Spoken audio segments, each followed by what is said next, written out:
Well, it looks like today I'm on a new project. This is called the Nutcracker Suite by Mr. Christmas. It's pretty complicated. This is the top portion. I removed the speaker. This is the bottom gear portion. But it stripped a gear and the belts had worn out. So this is after I put the new gear in, put the new belts on, replaced the speaker. At times I had to come up with some very clever ways to get my hands into these little recess areas to put it back together. I found it very difficult to reassemble this project.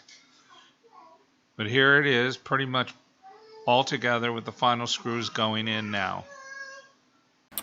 Okay, well, now after all of the assembly, I think I'm finally ready to test it. Let me get up close. This is the top of the gear pattern and the speaker there. And that's the bottom. So here goes.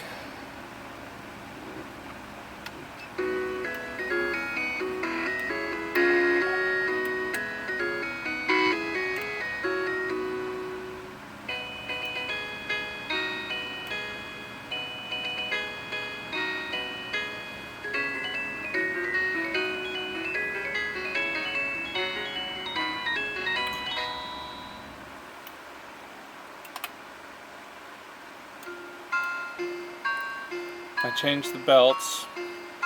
I lubed it. You can kind of see the white grease here on the top.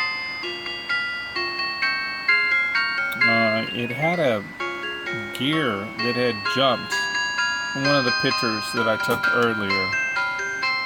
That real complicated mess. There was a gear that it jumped off the sprocket. It's all tight and everything. It just, I don't know, maybe it had fallen while it was on. So I just had to snap that back onto the track. And then it was still slippy, not opening and closing correctly. Some of the figures wouldn't turn correctly. So I just replaced all the belts and then I lubed it.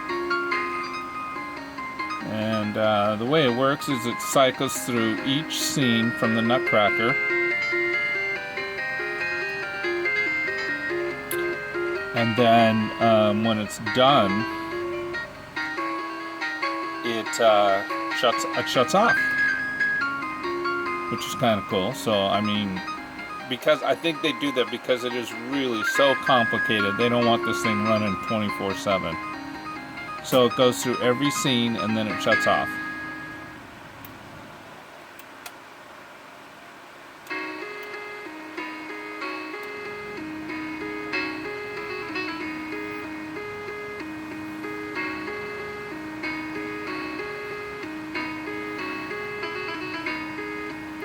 Well, I'm not going to go through the whole series. You get the idea. I'm going to put the housing structure on now because it seems to be working.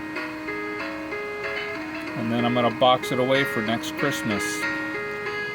This is the Nutcracker Suite from Mr. Christmas. I thought the Cannonball Express was complicated.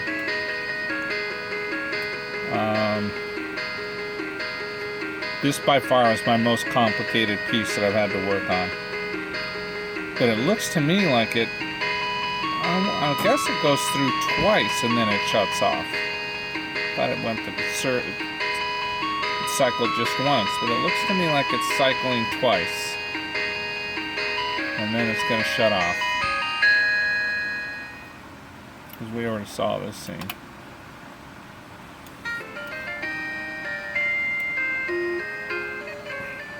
I mean, each one of these figures are hand painted.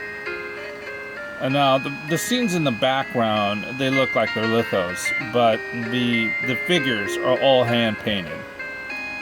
You know, and I'd like to say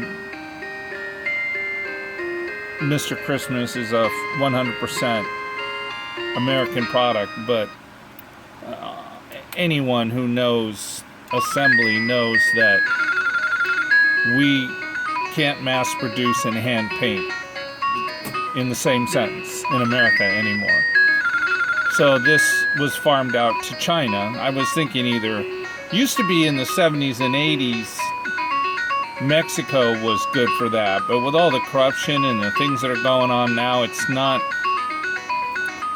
the best bet. Now, I mean, as crazy as China is, their worth ethics, as far as assembly lines go, is pretty straightforward. And I have my views on that. I don't really want to get into it, but I think they're the only nation in the world that you can mass produce an object that's hand painted. I mean, because that's some intricate stuff. And I've looked at some videos and I've paused them and looked close. Oh yeah, see, so it cycles through and it shuts down. And you can tell there are subtle differences in the paintings of the figures. So they are definitely, and you can tell by the way they look, they're definitely hand painted. Anyway, this is my Mr. Christmas Nutcracker Suite, the latest in my collection. And like I said, I used to think my Cannonball, Mr. Christmas Cannonball Train was the hardest I'd ever worked on. By far, this one has it beat. Hey, like always, thanks for watching. I hope you enjoyed this. I may take a picture of the final just to see what it looks like. If you like my videos, subscribe. If you have any comments, please leave them below. Thanks again, and like always, have a great day.